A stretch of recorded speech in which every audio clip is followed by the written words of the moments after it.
Hello నమస్తే, welcome to reality check. జెండా సభ Janasena Telugu Desam party ఉమ్మడిగా నిర్వహించిన తొలి సభ Tadepalligudem.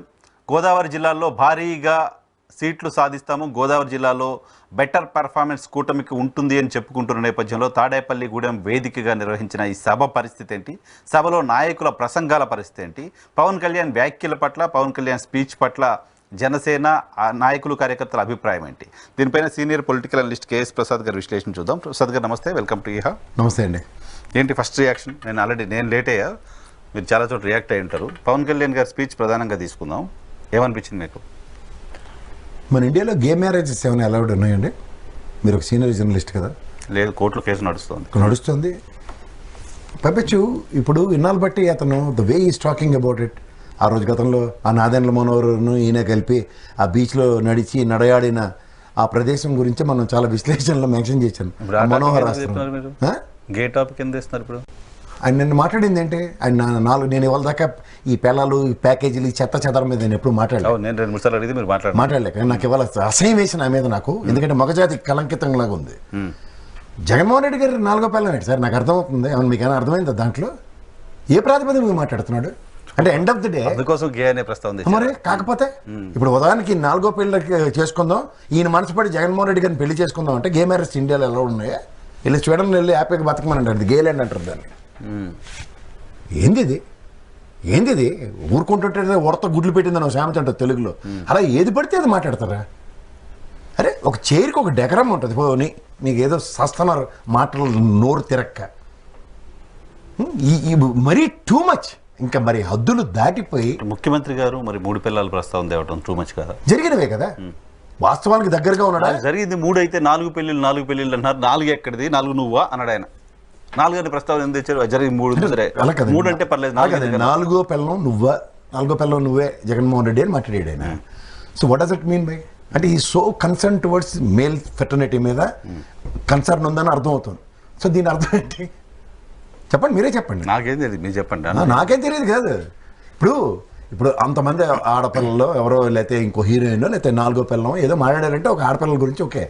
What is this deliberation? అని మగజాతి మీద ఎవరండి మాట్లాడడానికి? అందుకే ఆయన పరదాలు వేసుకుని తిరుగుతుండే ఇలా టార్చర్ తట్టుకోలేక జగన్మోహన్ రెడ్డి గారు పరదాలు వేసుకోవడం రీజన్ ఇదే. మరి లేకపోతే ఈయన ఎంత మాట్లాడతారు సార్? నాకు అది ఆలోచిస్తే అర్థమవుతుంది. జగన్మోహన్ రెడ్డి ఎందుకు పరదాలు వేసుకుని తిరుగుతుందంటే ఇలా టార్చర్ తట్టుకోలేక అంత అట్రాక్ట్ చేస్తున్నాడు జగన్మోహన్ రెడ్డి. అని పేర్లో ఉంది కదా జగన్మోహన్ అని. అలా అట్రాక్ట్ జగన్మోహన్ శక్తి కోసం వీళ్ళంతా ఆ శక్తిని ఏ శక్తి కోసం ఈయన పోరాడుతున్నాడు నాకైతే అర్థం కావట్లేదు. నేను ఇంకా ఇన్నాళ్ళు బట్టి ఆయన చీఫ్ మినిస్టర్ చైర్ కోసం పోరాడుతున్నాడు అనుకుంటే ఆయన్ని పెళ్లి చేసుకోవడానికి ఈయన పోరాడుతున్నాడు నాకు అర్థమైంది. మీకు అర్థమవుతుందా? అందుకే 10 ఇచ్చినా 3 ఇచ్చినా 4 ఇచ్చినా ఏదైనా ఒకటి అన్న ప్రాస్పెక్ట్లో వెళ్తున్నాడు. తర్వాత నిన్న ఇంత బాగా చెప్తారు కదండి, సిపిఎస్ రద్దు చేసావా, నేను రద్దు చేస్తావా? 3 ఎగ్జాక్ట్ అంటే నేను మళ్ళీ అనుకున్నాను 3 మద్యపాన నిషేధం చేసావా, మీరు చేస్తారా? మీరు సిపిఎస్ రద్దు మీరు చేస్తారా? ఇవేమీ లేకుండా అనేది this is what policy matters. మీకు నేను మళ్ళీ లక్ష్యాలు చెప్తున్నా సార్. వీళ్ళ నిస్సహాయ స్థితి అంటే ప్రజలు ఈ సభ మీద ఈ దరిద్రం మనం విశ్లేషించే కన్నా కొన్ని విషయాలు మాట్లాడదాం సార్. 2 రాజకీయ పార్టీలు కలిసి మొదటి సభ పెట్టుకుంటే దరిద్రం ఏంటి సార్?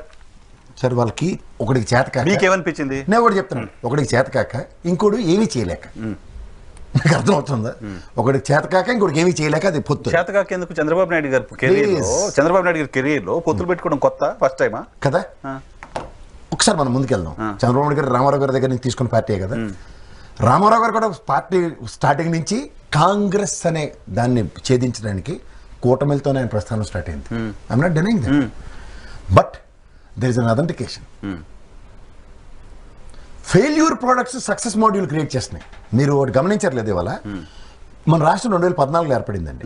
2014 నుంచి 2019 దాకా చంద్రబాబు నాయుడు గారు పవన్ కళ్యాణ్ కలిపిన సంకీర్ణ ప్రభుత్వానికి మద్దతు ఇచ్చారు, ఇంక్లూడింగ్ బీజేపీ అనుకుందాం. కానీ 2019లో ప్రజలు మీ వల్ల ఏమీ కాదు, మీరు ఇంట్లో కూర్చుంటాను 23 ఇచ్చి కూర్చోబెట్టారు కదా. సో యాక్సెప్టెన్స్ లేని దగ్గర వీళ్ళు యాక్సెప్టెన్స్ కోసం రెన్యువల్ ప్రాసెస్ స్టార్ట్ చేశారు. అది కూడా ఏమని 2019లో ఆయన మాట అన్నాడు, జగన్మోహన్ రెడ్డిని నేను అసెంబ్లీ గేట్ దాటినామన్నాను. అప్పుడు ఎవరు గేట్ దాటలేదు? శాసనం అన్నాడు కదా. అప్పుడు ఏమైంది? 151 సీట్లతో ఆయన లోపలికి వెళ్ళాడు. ఇప్పుడు ఏమంటాడు? జనసేన పార్టీ నేను దాకనేవద్దంటుంది. అంటే పార్టీ సభకు నమస్కారం అని అర్థం. మీరు గమనించండి.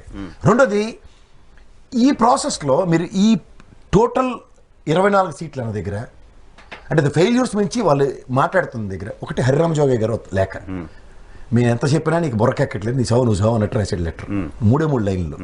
ఇంకో పెద్ద అయినా ముద్రగడ్డ గారు, దాసర్ రాము గారు, వీళ్ళే నెక్స్ట్ తాళపాలెం బుజ్జి గారు. నేను వీళ్ళ ప్రయోగాలే చెప్తా ఇప్పుడు. ఎందుకంటే వీళ్ళు ఎంతసేపు 89% అణగారిన వ్యవస్థ కోసం నువ్వు ప్రతినిధిగా ముందుండి నడిపించు. ఇవాళ నాకు రాము గారు ఒక డిబేట్లో క్లియర్గా చెప్తున్నాడు, ప్రజారాజ్యం పార్టీలో కూడా నిన్ను నమ్ముకుని హరిరామ్ జాగలేటాడు ఎంపీ అప్పుడు ఆయన తృణప్రాయంగా వదిలి పార్టీ కోసం వచ్చాడు. లాస్ట్కి మీ అన్నయ్య పుట్టిమంచిపోయాడు. ఇవాళ నువ్వు ఇదే ప్రస్థానంలో ఎవరికైతే నచ్చదో, ఇప్పుడు ఉదాహరణకి హరిరామ్ జోగయ్య గారికి తెలుగుదేశం నచ్చకే కదా అటు వెళ్ళాడు. ఇవాళ ముద్రగడ గారికి కూడా తెలుగుదేశం నచ్చకే కదా బయట ఉండి ఆయన పోరాటం చేస్తున్నాడు. వీళ్ళు ఆయన ఇవాళ రాసిన ముద్రగడ గారు లెటర్ చదివారు మీరు? మా ఇంటికి వస్తానని 25-10 సార్లు కబుర్లు పెట్టి నువ్వు మా ఇంటికి రాకుండా నీ ఇష్టం వచ్చిన డెసిషన్ తీసుకుంటే వాట్ వే ఐఎమ్ అన్న కాన్సెప్ట్లో రాశాడు. అవును, నాకు ఇష్టం ఉన్న లేకపోయినా మన కమ్యూనిటీ వాళ్ళంతా మన ఇద్దరం కలవాలని కోరుకుంటున్నారు కాబట్టి నేను బెండ్ అయ్యాను. నేను బెండ్ అయినప్పుడు బట్ నీకు ఎవరి పర్మిషన్ అవసరం ఉంది రావడానికి ఉందేమో బహుశా, అందుకోసం అనేది ఆయన ఏదో చెప్పారు. సో నేను అంటే the main motto of these people ఎవరైతే నిజంగా, ఎందుకంటే దాసరి రాము గారు గత ఎలక్షన్లో కూడా జనసేన పార్టీకి నిలబడి పోరాటం చేశాడు, ఇప్పుడు కూడా మాట్లాడుతున్నాడు. సముచిత స్థానం సముచిత న్యాయం జరిగినప్పుడు మనం ఏ విధంగా అన్నది ఆయన ప్రశ్న. ఇప్పుడు వీళ్ళందరూ మాట్లాడుతుంది ఏంటి సార్, ఒక చౌదరి సామాజిక వర్గం రెడ్డి సామాజిక వర్గం మధ్యలోనే అధికారం ఉంటుంది, కానీ మిగిలిన వాళ్ళ వరకే అధికారం ట్రాన్స్ఫర్ అవ్వట్లేదు. ఇదే కదా మెయిన్ ఎజెండా. ఈ ఎజెండాలో ఈయన్ని ఒక ఫ్రంట్ ఎండ్ చేయమంటున్నారు.